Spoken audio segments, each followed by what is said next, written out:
நம்ம வீட்டில் இருக்கிற குழந்தைங்க என்னதான் சாப்பிட்டாலும் வெயிட்டே ஏற மாட்டேங்குது, ரொம்ப மெலிஞ்சிட்டு போகிறாங்கன்னு ஃபீல் பண்ணிங்கன்னா ஹெல்த்தியான மெத்தடில் ராகி அண்ட் கொக்கோ பவுடர் வச்சு பண்ணுற சாக்கோ மால்ட் செஞ்சு கொடுங்க. ரிசல்ட் நீங்களே பார்ப்பீங்க. இதுக்கு ஒரு பவுலில் தண்ணி சேர்த்து ராகி வந்து இது கூட சேர்த்துட்டு நல்லா ஊற வச்சுட்டு இதை வந்து ஒரு துணியில் வந்து வச்சு கட்டி ஒரு 8 மணி நேரம் போல் வந்து வச்சு எடுத்திங்கன்னா நல்லா முளைக்கட்டி இந்த மாதிரி வரும்.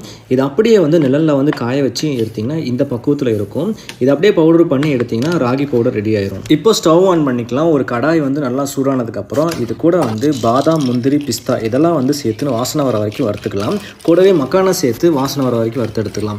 இப்போ ஒரு மிக்சர் ஜாரில் வந்து வறுத்து வச்சிருந்த நட்ஸ், மக்கானாலாம் சேர்த்துட்டு கூடவே வாசனைக்கு சுக்கு, ஏலக்காய், காய்ஞ்ச பேரிச்சம்பழம், அரைச்சி வச்ச ராகி பவுடர், கொக்கோ பவுடர், ஸ்வீட்னஸ்க்கு வந்து பனவெல்லம் சேர்த்து அரைச்சி எடுத்தீங்க அப்படின்னா குழந்தைங்க வெயிட் கெயின் சப்போர்ட் பண்ணுற இந்த சாக்கோ மால்ட் ரெடி. இதில் 2 ஸ்பூன் அளவுக்கு எடுத்து நல்லா சூடான பால்லையோ இல்லை தண்ணிலையோ சேர்த்து மிக்ஸ் பண்ணி குடிச்சிட்டு வந்தீங்கன்னா வெயிட் கெயின் நல்லாவே சப்போர்ட் பண்ணும். இந்த ப்ராசஸ் எல்லாமே பண்ணுறது கஷ்டமாக ஃபீல் பண்ணிங்க அப்படின்னா ஃபிட் அண்ட் ஃபுட் தமிழ் இதே மெத்தடில் நான் சொல்கிற அத்தனை பொருளுமே வச்சு ஹெல்த்தியான முறையில் சாக்கோ மால்ட் பண்ணி கொடுத்துட்டு வராங்க.